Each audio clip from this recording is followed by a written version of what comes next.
Good morning, class. As you can see, we're getting near the end of the semester.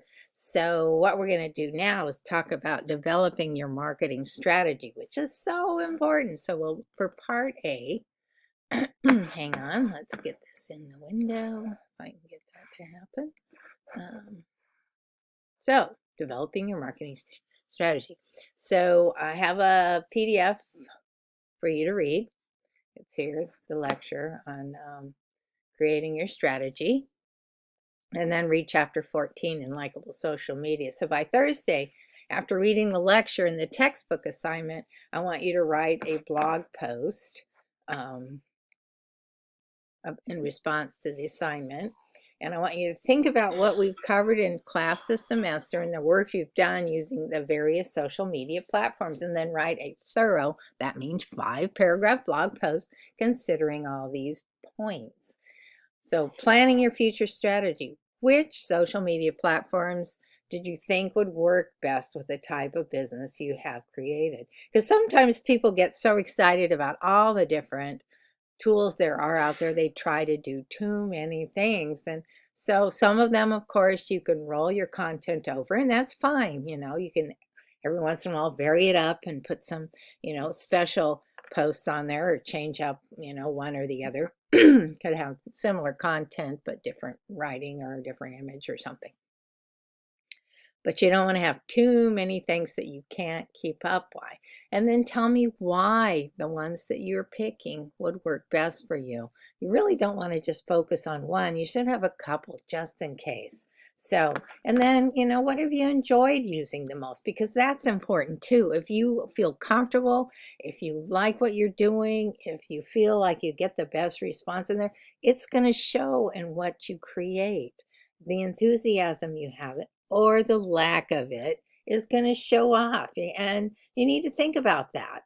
Why do you think that happens? So, I try to give you a lot of room this semester to experiment with a bunch of them and think about them and research them and see what can work and why you think certain ones work best. And, think about why that is. Again, a lot of times it's because you enjoy being on there.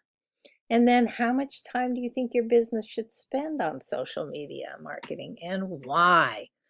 Why? Because you want to reach out and build your customer base, right? But there's more to it than that. And then think about the time. It's not just the time it takes to post things.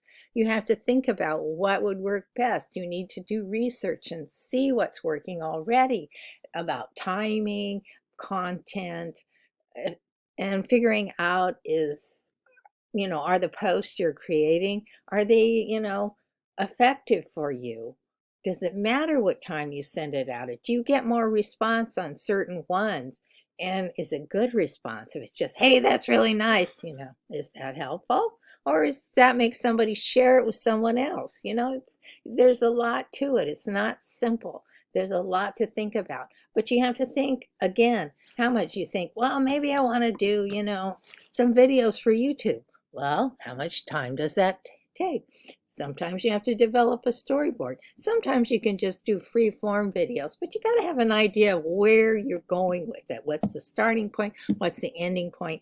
And what do you need to cover in that? Even if it's a super short video. And you want to figure out how it's going to work, and are you presenting the information that's going to reach out to your potential clients or customers. So there's a lot to think about. If you need to fine tune things, there's tools you can use. AI is pretty cool. You can create some stuff, but hopefully if you looked at the PDF file I sent out that my husband did, a lot of the stuff, like he would do stuff for the brewery, right? And there's music stuff, and we have a ukulele jam. And every time he'd want something with the ukulele, they always put it with 6 strings because they think, oh, guitar. And they think 6 strings. So he had to always to modify it so it had 4. And then he would the type, if you tried to put type in it, would be goofy. So we'd have to fix that or do the type separate or just develop elements and put other pieces in there together. Maybe he had existing, which he did sometimes, had existing elements that he went ahead and used. So being able to use Photoshop is a great tool to add to using AI because it's not perfect. A lot of things are good, but they're not perfect. And you can't, if you use it to write content for it, you got to check it and go, whoa, is that what I want to say? Because I know my phone tries to outthink me, and I'm looking, I don't know who you're talking to, but I'd certainly never say that. It makes absolutely no sense. So, you got to fine tune things so it will do what you want it to do. So there's a lot to this. So I want you to think about that. How much time do I need to spend to make my marketing effective?